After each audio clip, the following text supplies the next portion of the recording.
is Valley News Live at 4. Good afternoon, everyone. We begin with new information about that pickup fire at the La Quinta Inn in Fargo earlier this week. Fire investigators have released their findings, but questions about how the fire started still remain. In the report, while fire officials list the cause as undetermined, the owner of the pickup speculated that it was caused by fireworks. A witness confirmed that fireworks were being used on the other end of the large parking lot, but not how they ended up in the truck. And during the investigation, bottle rockets were in the back of Kenneth Hunter's pickup. Hunter told them that the rockets were spent and had been used a few days before the fire. Now, Fargo police say that there isn't a criminal report attached to this incident. Hunter says the fire destroyed most of his belongings. It's been a week since the Africa nightclub had its liquor license suspended by the city of Fargo. In making the move, city leaders cited high crime rates, noise, and other issues. Surrounding neighbors are saying that the temporary closure has left them with some peace and quiet. We'll have more on this story tonight on Valley News Live at 6. Expert testimony has been the focus today in the Grand Forks double murder trial of Salama Pendleton. A state crime forensic scientist testified that substances from Pendleton's apartment were found to be marijuana. Pendleton is accused of shooting 2 people, including his mom and Officer Cody Holte. Holte was called in as a backup to help deputies who were serving an eviction notice in late May of 2020. Not much to complain about in the weather today. Let's get the latest from Hutch. Mike, thanks so much. A good afternoon, everyone. A few clouds passing over the Devil's Lake Basin, bringing some showers, as you saw in the sky cam there, and an update to the drought conditions. Notice a little bit of improvement in a couple of different areas, but where you see the oranges, severe drought continues, and it's downright nasty in Lake Sakakawea in the central Dakotas. Here's all that's left. Showers drifting to the south and east at about 35 miles per hour. A few sprinkles from those. Otherwise, the rest of us stay dry. It's these showers and storms out to the west they'll be tracking through. And there's a risk of severe out in our western part of North Dakota, but for our western counties in the James River Valley, by the time they get here, about the only threat I believe that'll be a concern will be gusty straight line winds. We'll keep you posted as to that. They don't get to the Fargo area this evening. We cannot rule out a sprinkle from that batch that's exiting the Devil's Lake area right now. I think you stay dry in Grand Forks, temperatures slipping into the 60s. I'll have details on who will see more rain in your Friday forecast, Mike, and we'll talk about another sizzling weekend of summer-like weather ahead in a couple of minutes. All right, thanks. Heavy rain and gusty winds pelted southeastern parts of the U.S. as tropical storm Elsa is traveling up the Atlantic coast. Elsa is currently moving over North Carolina into Virginia, bringing torrential downpour and maximum sustained winds of 45 miles per hour. Wind speeds were high this morning on the Outer Banks as what's left of Elsa travels up the coast, bringing tropical storm warnings as far north as Massachusetts tomorrow morning. No storm-related injuries have been reported in the Carolinas so far. A Fargo woman is behind bars after leading police on a chase that reached speeds of nearly 140 miles per hour. 36-year-old Amy Torres is charged with attempting to elude an officer and possession of marijuana. An officer in Wisconsin initially clocked her going nearly 120 miles per hour down Interstate 90. The officer tried to stop her, but she took off.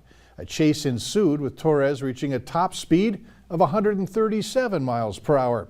She eventually ran out of gas on a bridge over the Mississippi River and was arrested. She told police she intended to return to Fargo. She just headed the wrong way on the interstate. Gas prices are up. The average price in North Dakota has hit a 6-year high. According to AAA, the average price for a gallon of regular gas in the state now stands at $3.14. That's below the national average. The last time drivers in North Dakota paid that much was in November of 2014.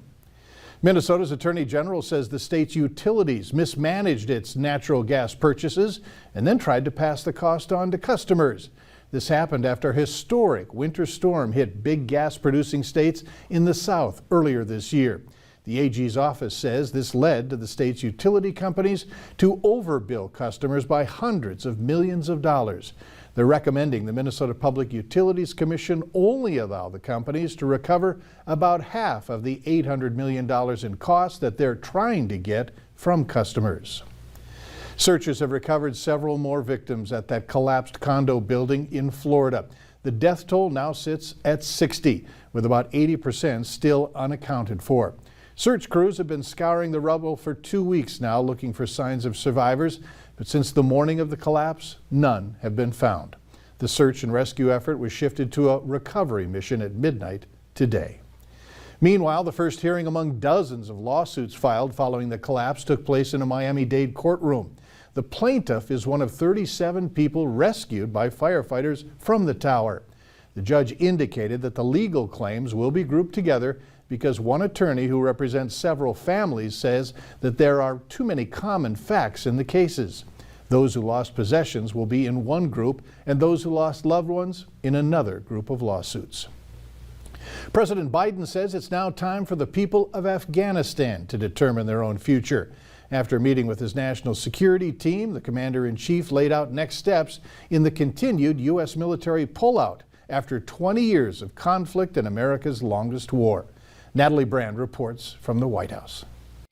President Biden says the U.S. is on track to end military operations in Afghanistan by the end of August. I will not send another generation of Americans to war in Afghanistan with no reasonable expectation of achieving a different outcome. The Pentagon has said the withdrawal is more than 90% complete, but several hundred troops will stay as a residual force to provide security to the U.S. Embassy in Kabul. We're not going to have a mission accomplished moment in this regard. Thousands of Afghans who worked with U.S. forces, including translators, now face risk in their home country.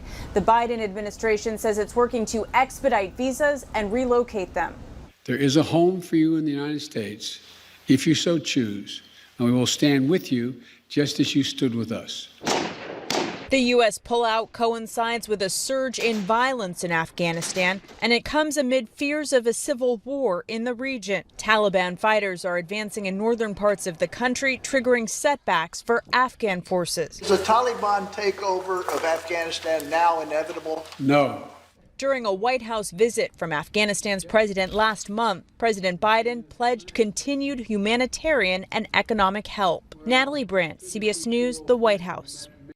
When asked if he trusted the Taliban, the president also said no, adding that he does trust the competence of the Afghan military. It's almost time for Fargo's first pop-up food truck fest of the year. 11 specialty food trucks set up at the Elks Lodge this weekend will be offering everything from mini donuts to walleye wraps. There will also be a full bar, non-food vendors, and axe throwing. Dozens of events were canceled during the coronavirus pandemic, so food truck owners lost out on thousands of dollars. The festival's organizer says it's a great event for people to get out and enjoy, especially if you've been cooped up for a long while. Out, see your friends again that you maybe haven't really been doing stuff with, at least, in nice weather. The event will run tomorrow through Sunday. We have details on our website. Go to valleynewslive.com. And a group of kids in Fargo using the summer break to help others in need. For the 9th year in a row, the kids at Wiggles and Giggles Childcare have set up their own lemonade stand, and they're using the funds to support the United Way School Supply Drive, which donates school essentials to kids in need. Last year, they raised over $3,600. The kids say that their favorite part of the fundraiser is the shopping, since they get to pick out the school supplies themselves.